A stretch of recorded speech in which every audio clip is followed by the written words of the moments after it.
પોરબંદરના છાયામાં દિગેશ્વર મંદિર નજીક વિકરાળ આગ લાગવાની ઘટના બની છે।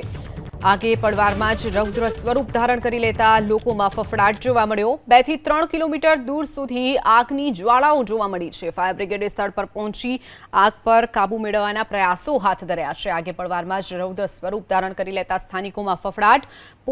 પોરબંદરમાં આગ લાગવાની ઘટના બની છે। જંગલ વિસ્તારમાં જે આગ લાગી હતી હવે ધીરે ધીરે રહેણાંક વિસ્તારમાં આ આગ પહોંચી રહી છે, જેને લઈ અને સ્થાનિકો ચિંતિત બન્યા છે। તો લગભગ 2 કિલોમીટર દૂર સુધી ધુમાડાના ગોટે ગોટા પણ નજરે પડ્યા હતા। ફાયર બ્રિગેડની ટીમ હાલ ઘટના સ્થળે પહોંચી અને પાણીનો મારો ચલાવી આગ પર કાબુ મેળવવાના પ્રયાસો હાથ ધર્યા છે। પોરબંદરમાં જે જંગલમાં લાગેલી આગ હતી તે હવે ધીરે ધીરે રહેણાંક વિસ્તારમાં પ્રસરી રહી છે। વધુ વિગતો સાથે અલ્પેશ આપણી સાથે જોડાઈ ગયા છે। અલ્પેશ, પોરબંદરમાં જે જંગલોની આગ હતી ધીરે ધીરે રહેણાંક વિસ્તાર તરફ વધી રહી છે, શું વિગતો?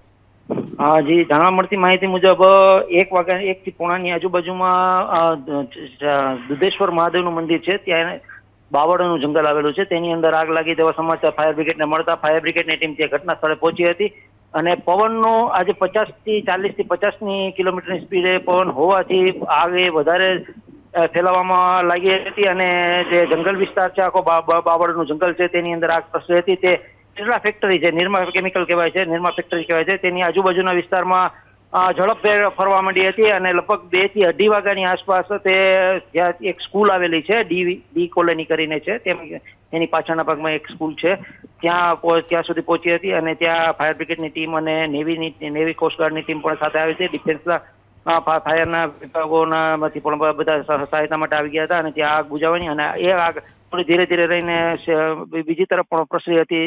એ ઉપરાંત ઇન્દિરાનગર જે વિસ્તાર કહેવાય છે તેની અંદર પણ રહેણાંક વિસ્તાર છે, તેની નજીક પણ પહોંચી ગઈ હતી, પણ ફાયર બ્રિગેડની સગવડતા અને તેના તાત્કાલિક ધોરણે પ્રયાસો કરવાથી તે આગ ત્યાંથી બુઝાય અને હવે ફેક્ટરીના પાછળની સાઈડમાં કે જ્યાં પાયલોડર અને ડોઝરની મદદથી એક રસ્તો બનાવવામાં આવે છે, જેથી આગ આગળની સાઈડમાં ન પ્રસરે અને તેનું નિરાકરણ આવે તેવી અત્યારે કોશિશ કરી રહ્યા છે અને આગ હાલ અત્યારે કાબુમાં છે, પણ થોડી વાર પવન વધારે આવવાથી પણ આગ પાછી ચાલુ થઈ જાય છે, એ પરિસ્થિતિ જણાઈ રહી છે। કોઈ જાનહાલ ને માનની કોઈ નુકસાની થઈ નથી। જી ચોક્કસ અલ્પેશ, માહિતી બદલ આભાર। આપણી સાથે ફાયર વિભાગના અધિકારી અભય મહેતા જોડાઈ ગયા છે। અભયભાઈ, જે રીતની આગની ઘટના બની છે, જે બાવળનું જંગલ આવેલું છે તે આગ હવે રહેણાંક વિસ્તારમાં ધીરે ધીરે આગળ વધી રહી છે, કેવા પ્રકારની આગ છે, કેટલા સમયમાં કાબુમાં આવે તેવું લાગી રહ્યું છે, કેવા પ્રકારની ફાયર બ્રિગેડ કામગીરી કરી રહ્યું છે?